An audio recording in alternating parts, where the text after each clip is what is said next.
नियमावली जब बन गई है 2019 के बाद से सरकार ने, जो भी सरकार रही है, जो भी शिक्षा मंत्री रहे हैं, उन लोगों ने युवाओं को सिर्फ आश्वासन दिया, तारीख पे तारीख मिली, तब भी इसको लेट किया जा रहा है और उसमें कई सारी तब्दीलियां हम लोग को करनी है। इसलिए हम लोग नई नियमावली बना रहे हैं और इसके बाद हम लोग रोजगार देंगे। तो नई नियमावली जब बन गई है और सब लोग जानते हैं कि बिहार के भीतर 2,75,000 शिक्षक के पद खाली हैं, यानी करोड़ों बच्चे ऐसे हैं जो बगैर शिक्षक के पढ़ाई कर रहे हैं, और दूसरी तरफ लाखों शिक्षक अभ्यर्थी ऐसे हैं जो इसी बहाली का पूरा होने का इंतजार में बैठे हुए हैं। देर अब न हो, कोई बहाना न बने। तो शिक्षा मंत्री की तरफ से, शिक्षा विभाग की तरफ से कई सारे जो शिक्षक संघ हैं उनको बुला करके वो ड्राफ्ट पे चर्चा की गई। सरकार ने जब, शिक्षा विभाग ने जब लोगों से सलाह लिए तो हमें भी ड्राफ्ट एक दिखाया गया और उस पर हमने भी सलाह दिया। तो एक प्रक्रिया हुई जिसको मेरे ख्याल से 2 महीना पहले पूरा कर लिया गया, सब ओवरऑल देख करके कि नई नियमावली में क्या क्या चेंजेस और करने हैं, कहाँ कमी रह गया है, ये सब कर लिया गया है।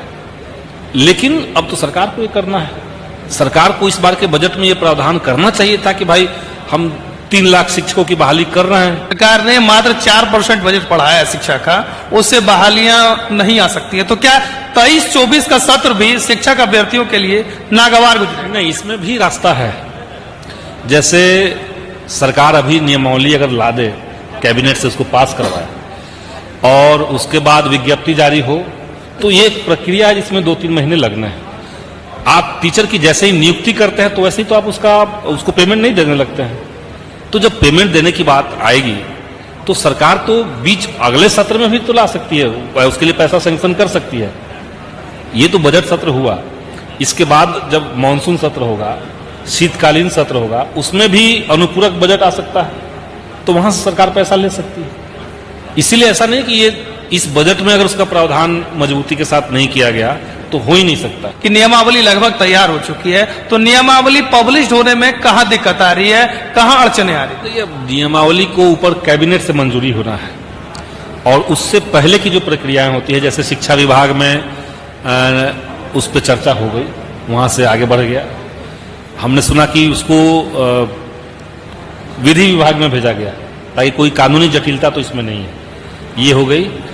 एक लंबे दिन, माने काफी दिनों तक ये चर्चा चली कि इन सारे नियोजन इकाइयां जो बिहार में बन रही हैं, 38 नियोजन इकाइयां जिला के हिसाब से, तो इनको राज्य के स्तर पर सेंट्रलाइज तरीके से संचालित कौन करेगा? क्या इसके लिए कोई शिक्षक आयोग बनाया जाए, शिक्षक चयन आयोग, या बिहार कर्मचारी चयन आयोग को यह दिया जाए, या बिहार पब्लिक सर्विस कमीशन को यह दिया जाए? तो इस पे काफी मंथन हुआ और मैं अभी तक नहीं, मुझे ये सूचना नहीं है कि फाइनली क्या तय हुआ। तो एक तो ये विलंब होने का कारण है कि कौन सा आयोग ये बहाली करवाएगा, एक तो ये बात है। दूसरा है वित्त विभाग, जहां पे इस बहाली को लेकर के सरकार की वित्तीय प्लानिंग क्या है वो तय होना है।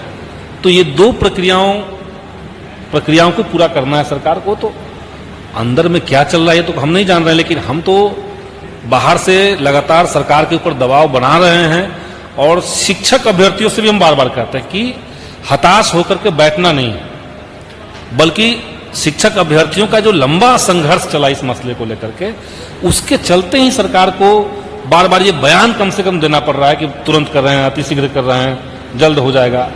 ये नहीं तो कई सारी बहाली में सरकार तो बोलती तक नहीं है, कोई भी सरकार।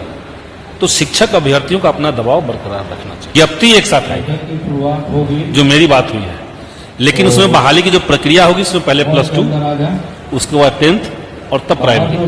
विज्ञप्ति की बात शिक्षा मंत्री ने आपसे कही है कि विज्ञप्ति एक साथ आएगी? हाँ, वो मैं शिक्षा मंत्री से बात नहीं, मेरा शिक्षा विभाग के जो अपर मुख्य सचिव हैं वो है, जो उनके PS हैं उनसे बात हुई है।